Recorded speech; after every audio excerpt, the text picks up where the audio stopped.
ভবানীপুর গ্রামটা ছোট, নিস্তব্ধ আর শান্ত। গ্রামের পাশ দিয়েই বয়ে গিয়েছে কোলাই নদী। সারা বছরই যার জল টলমল করে বয়ে চলে। সেই রাতে বৃষ্টি পড়ছিল টুপটাপ শব্দে। নদীর জল ছুঁয়ে বাতাসে ছড়িয়ে যাচ্ছিল এক অদ্ভুত ঠান্ডা ভাব। চারিদিক একদম নিস্তব্ধ, কোনো মানুষের দেখা নেই। কোলাই নদীর ওপরের ভাঙা সাঁকোটি তখন যেন হারিয়ে গিয়েছিল প্রায় অন্ধকারে। এমন সময় ঠিক সেই সাঁকোর নিচে হঠাৎ এক মুহূর্তের জন্য দেখা গেল একটা ছায়া, স্থির, একদম নিস্তব্ধ। কে সে? ভবানীপুর গ্রামে কি কোনো অশুভ আগমনের ইঙ্গিত দিচ্ছে সে?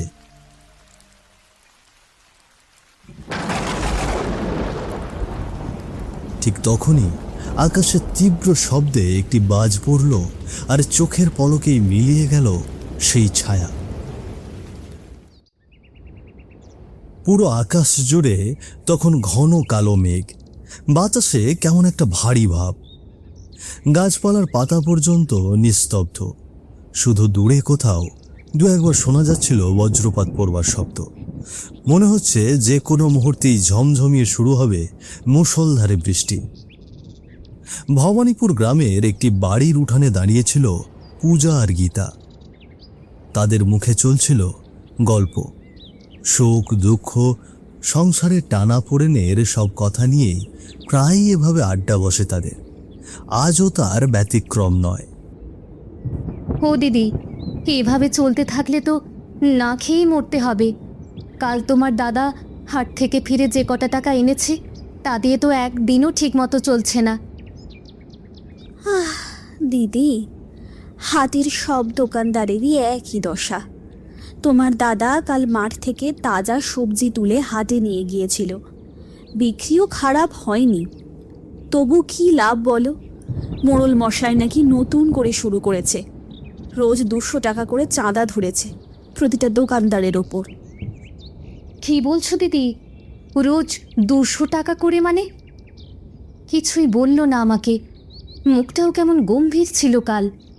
এখন বুঝেছি মোড়ল মশাই নতুন করে ভারী চাঁদাবাজি শুরু করেছে। হ্যাঁ গো, গত বছর তো 100 করে নিত, তাতেও মন ভরেনি ওনার। এবার একেবারে এক ঝটকায় দ্বিগুণ করে দিয়েছে চাঁদা। না দিদি, আর নয়। এমন অন্যায় আর কতদিন চুপ করে সয়ে যাব আমরা? মুখ বুজে থাকলে পরে যে আর রক্ষা থাকবে না। এখনই এটার বিরুদ্ধে রুখে দাঁড়াতে হবে, নইলে সকলে শেষ হয়ে যাব একে একে। হ্যাঁ গো, তুমি একদম ঠিক বলেছ দিদি। কিন্তু আমার যে বড্ড ভয় করে। মোড়ল মশাই যে খুব একটা ভালো মানুষ নয়, সে তো গ্রামের সবাই জানে। এখন বলো, এমন লোকের বিরুদ্ধে কেউ কি রুখে দাঁড়াবে? ভয় কিসের গো? শুনেছি হাটের সব দোকানদারই নাকি এবার মোড়লের উপর ভীষণ চটে আছে। সবাই যদি একজোট হয়, দেখবে মোড়লের সেই দাপট চোখের পলকেই হাওয়া হয়ে যাবে। দিদি, তা যা বলেছ। এবার মোড়ল বুঝবে হাটের দোকানিরাও কোনো অংশে কম নয়। পুরো আকাশ ঘন কালো মেঘে ঢাকা, সাথে মেঘের গুড়গুড়ানি শব্দ। প্রায় সন্ধ্যা হয়ে এসেছিল। তবে নদীর পাড়ে বসে জাল ফেলে মাছ ধরতে ব্যস্ত কানাই ও গঙ্গা খুঁড়ো। ও খুড়ো, সন্ধে হয়ে গেল যে, আর কতক্ষণ এমনভাবে জাল ফেলিয়ে বসে থাকবে বলো দেখি? অনেক তো হলো, এবার চলো বাড়ির দিকে যাই। বাপু, তোদের একটাই সমস্যা, কোনো কাজ করতে গেলে ধৈর্য হারিয়ে ফেলিস। তা না গো, আগে আমার কথাটা শোনো তো। শোন, ওই রাঘবের মুখে শুনলাম অন্ধকার নামার পর নাকি কয়েকদিন ধরে নদীতে ভালো মাছ ধরা যাচ্ছে। তুই থাকলে চুপচাপ বসে থাক, না হলে বাড়ি চলে যা। আরে খুড়ো, মাছ পরে ধরা যাবে, আগে আমার কথাটা তো শোনো। গ্রামে নাকি আবার সেই কালো ছায়াটা দেখা যাচ্ছে। ওই পল্লবীর ঠাকুমা, উনি নাকি নিজের চোখে দেখেছেন সেই ছায়াটাকে। কি বলিস? সেই কালো ছায়াটা আবার গ্রামে? এ কি করে সম্ভব রে?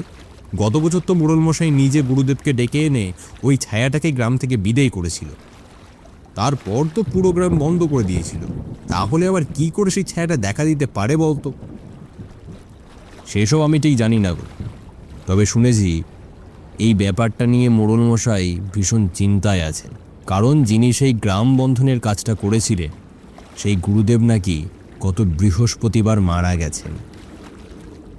এত কিছু ঘটেছে আর আমি এইসব বিষয়ে কিছুই জানি না। তা তোকে কে বললো শুনি? আরে খুড়ো, সতীশ আছে না, মোড়ল মশাইয়ের ছেলে, ও তো আমার বন্ধু, ওর থেকেই সব শুনলাম। আর এই বিষয়ে গ্রামের কেউ এখনো জানে না। ওদিকে পল্লবীর ঠাকুমাকে মোড়ল মশাই মুখ খুলতে নিষেধও করেছেন। তা বুঝলাম, কিন্তু মোড়ল মশাই গ্রামের মানুষদের থেকে এই বিষয়টি আড়াল করছে কেন? আমার তো ব্যাপারখানা খুব একটা সুবিধার লাগছে না বাপু। খুড়ো, বুঝতে পারছো না? গ্রামের মানুষের মাঝে আবার গত বছরের মতো আতঙ্ক ছড়াবে, তা নিয়ে ভয় পাবে, তাই হয়তো মোড়ল মশাই এমন করছেন।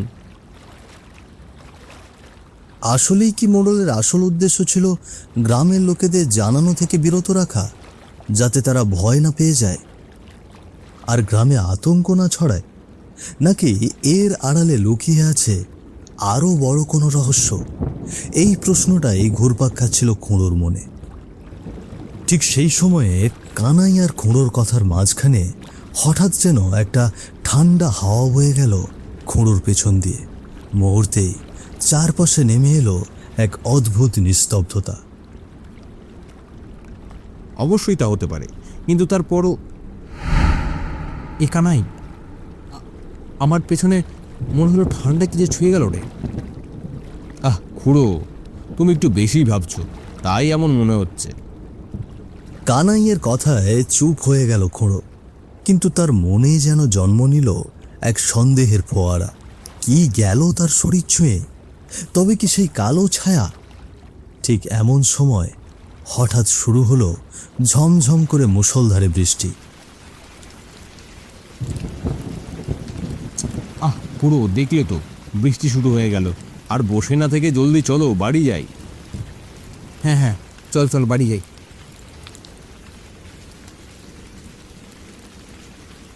ঝমঝম করে পড়ছিল বৃষ্টি, সঙ্গে বজ্রপাতের গর্জন। গ্রামের বটগাছের নিচে দাঁড়িয়ে মোড়ল ও তার সহকারী রঘুনাথ, তারা মেতেছিল গভীর আলোচনায়। কি ব্যাপার বলতো? এভাবে চুপ করে আছিস কেন? আর যে কাজ দিয়েছিলাম সেটা সম্পন্ন করেছিস? আজ্ঞে মোড়ল মশাই, কাজ তো প্রায় শেষের দিকে। তবে এদিকে আর একটা নতুন সমস্যা এসে হাজির হয়েছে। আবার কি সমস্যা হলো? গ্রামে কি নতুন কেউ সেই বিষয়টা জেনে গেছে?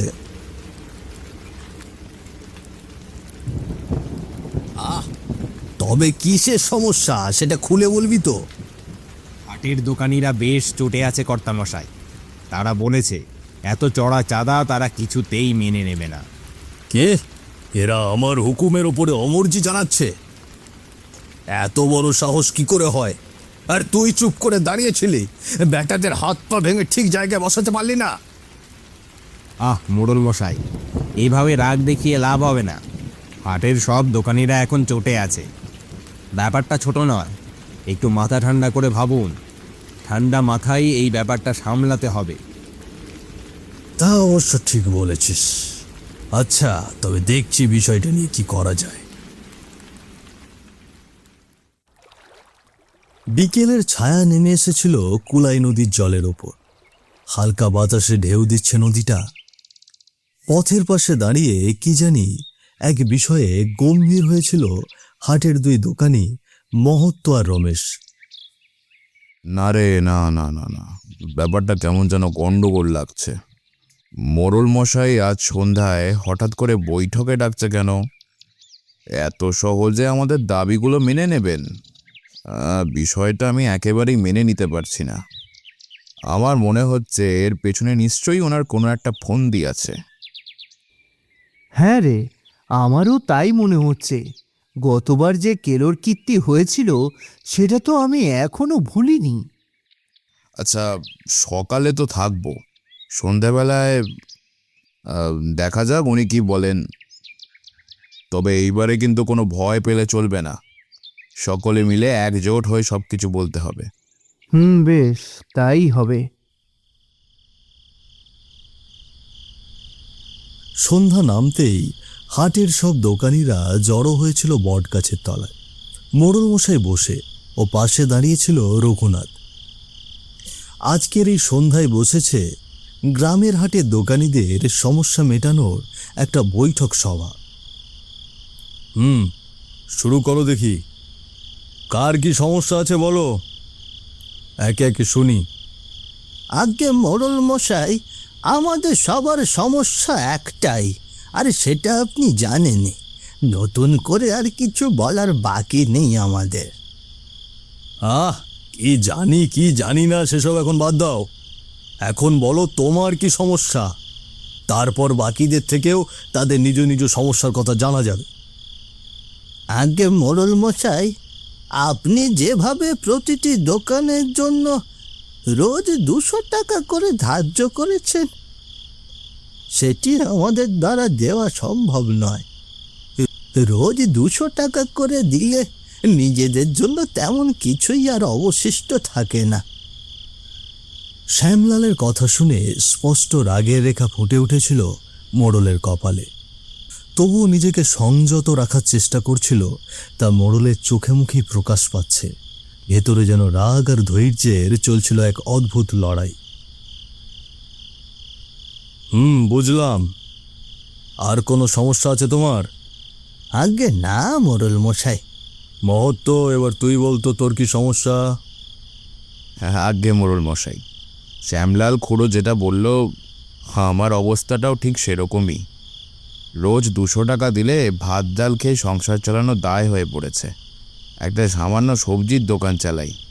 বলছিলাম মোড়ল মশাই, এভাবে রোজ 200 টাকা দেওয়া আমার পক্ষে সম্ভব হচ্ছে না। আর কিছু সমস্যা আছে তোর? পরে কিন্তু আর বলার সুযোগ পাবি না।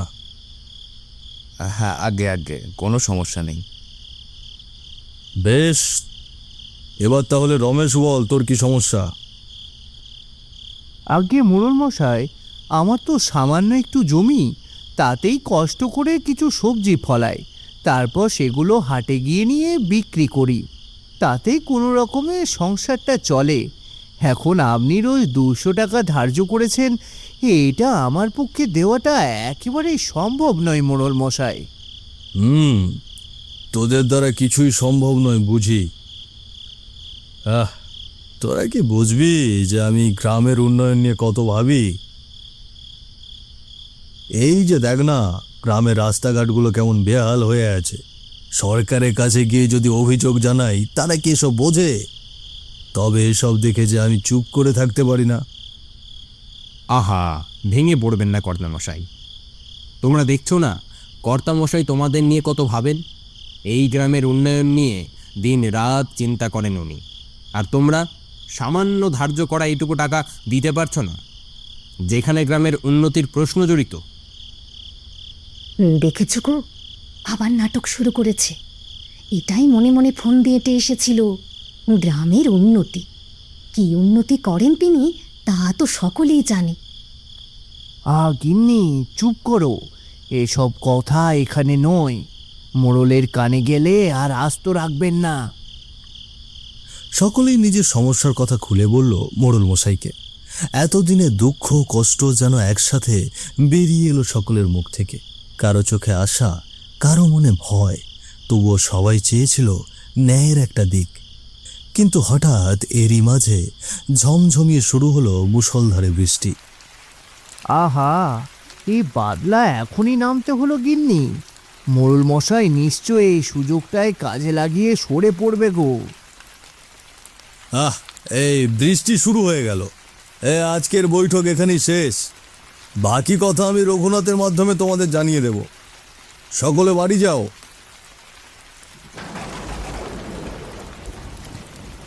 ঠিক সেই সময় দূরে কোথাও হঠাৎ তীব্র শব্দে একটি বজ্রপাতের সঙ্গে চারপাশে শিয়ালের ডাক মিলে তৈরি করেছিল ভীতিকর আবহ।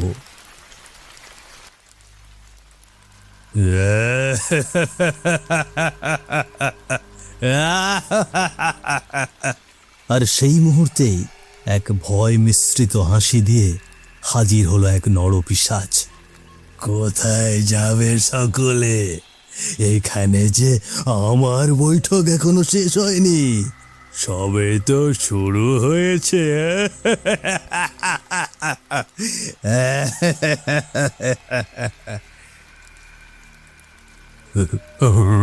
রঘুনাথ, এ কেমন করে এলো এখানে? এ কেমন করে এখানে এলো? তুই তো বলেছিলি যে কাজ শেষ হয়ে গেছে, তবে কি তুই আমার সঙ্গে বিশ্বাসঘাতকতা করেছিস? আমাকে আমাকে মাফ করে দিন কর্তামশাই, আমার আর কোনো উপায় ছিল না। সেদিন রাতে আমি যখন গুরুদেবের খোঁজে গিয়েছিলাম, তখন হঠাৎ করে অতৃপ্ত আত্মা আমার সামনে হাজির হয়। সে আমাকে হুমকি দিয়ে বলে, আপনাকে গিয়ে বলতে হবে সব কাজ শেষ হয়ে গিয়েছে, আর যদি না বলি তবে সে আমায় সোজা প্রাণে মেরে ফেলবে। তাই বাধ্য হয়ে ওভাবে বলেছিলাম কর্তামশাই। এত বড় বিশ্বাসঘাতকতা! ছি রঘুনাথ, ছি!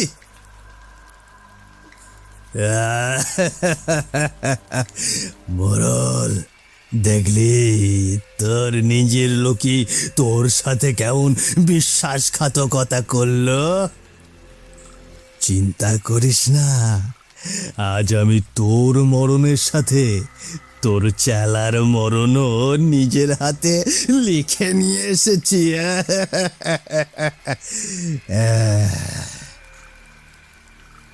না না, তুমি বলেছিলে আমায় মারবে না, তাই তো তোমার কাজ করলাম। চুপ, একদম চুপ। মনে নেই সেদিন রাতে কি করেছিলি তোরা? সকল দোকানি দাদারা, শ্যামল খুড়ো, আমি তোমাদের হাটের বিক্রম দোকানি গো, বিক্রম। বিক্রম, তোর এমন অবস্থা কেমন করে হলো রে বাপু? আমরা তো শুনেছিলাম তুই রেগে গ্রাম ছেড়ে একেবারে শহরে চলে গিয়েছিস। তোর বউ পিয়াসি সেই শোকে গ্রাম ছেড়ে বাপের বাড়ি চলে যায়। না না, আমি গ্রাম ছেড়ে কোথাও যাইনি।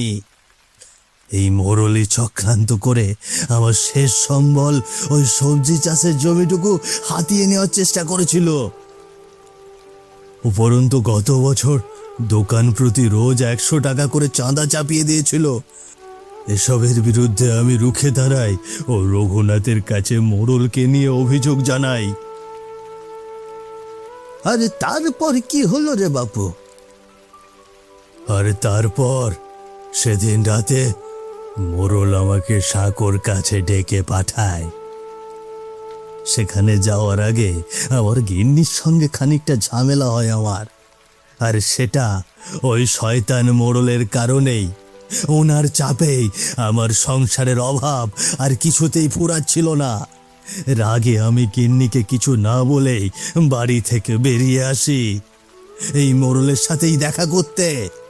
আর তারপর মোড়ল ষড়যন্ত্র করে আমাকে সেই সাঁকোর ওপরে মেরে ফেলে, আমার লাশ গুম করে দেয়। আমি প্রতিশোধ নিতে ফিরে এসেছিলাম, তবে ওই কাল ভৈরব তান্ত্রিকের দ্বারা এই শয়তান মোড়ল আমাকে বন্দি করে নেয়। কিন্তু ভগবানের কৃপায় ওই তান্ত্রিক মারা যায়, আর সেই শক্তিও শেষ হয়ে যায়। আর আমার আমার মুক্তি মেলে। তবে আমার অপেক্ষা ছিল এই অমাবস্যার রাত। আজ আমার শক্তি দ্বিগুণ হয়ে গিয়েছে।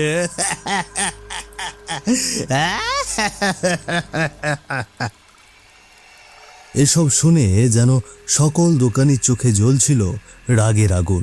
অন্যদিকে সেখান থেকে কিভাবে পালিয়ে বেরোতে পারবে সেই আশায় ছটফট করছিল মোড়ল। তবে সেখান থেকে বাঁচার আর কোনো উপায় ছিল না। আমি ভুল করেছি, আমায় মাফ করে দাও। আমি তো গ্রামের ভালোর জন্যই সব করছিলাম, কিন্তু কিন্তু কি যে হলো। আমি ভুল করেছি, এবারের মতো আমায় মাফ করে দাও। গ্রামের ভালো? ছি বাপু বিক্রম, তুমি এক্ষুনি এদের দুজনকে তাদের উচিত শিক্ষা দাও। এদের উচিত শিক্ষা? এদের উচিত শিক্ষা? সেই উচিত শিক্ষাটা কেবল মৃত্যু। হ্যাঁ, মৃত্যু।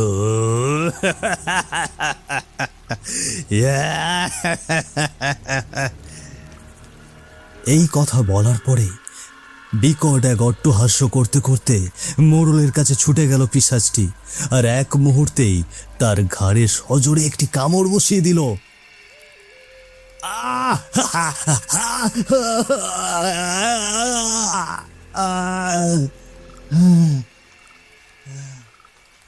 আর মোড়ল প্রাণপণে চিৎকার করতে শুরু করলো যন্ত্রণায়। তারপর মুহূর্তেই তার নিথর দেহ লুটিয়ে পড়ল মাটিতে।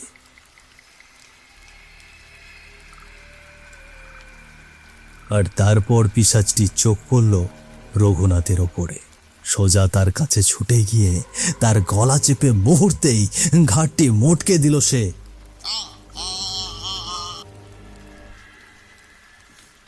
এক মুহূর্তেই দুই পাপীর জীবন শেষ। তাদের কর্মফলই হয়ে দাঁড়ালো তাদের মৃত্যুর কারণ। তোমরা এবার মুক্তি পেলে এমন এক পাপীর হাত থেকে। আমারও প্রতিশোধ শেষ। এবার আমার যাওয়ার পালা।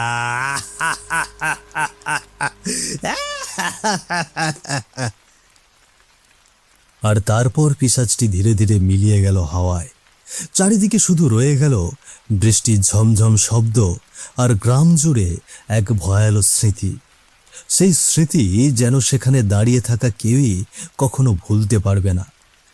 পরবর্তীতে গ্রামবাসীরা সাঁকোর নিচে কোলাই নদীর জলে সাঁতার কাটতে গিয়ে দেখল কোমরে ইঁট বাঁধা একটি কঙ্কাল, এবং সেটি তুলে সকলে মিলেই তার শেষ সংস্কার করল। হয়তো সেটিই ছিল বিক্রমের মৃত কঙ্কাল।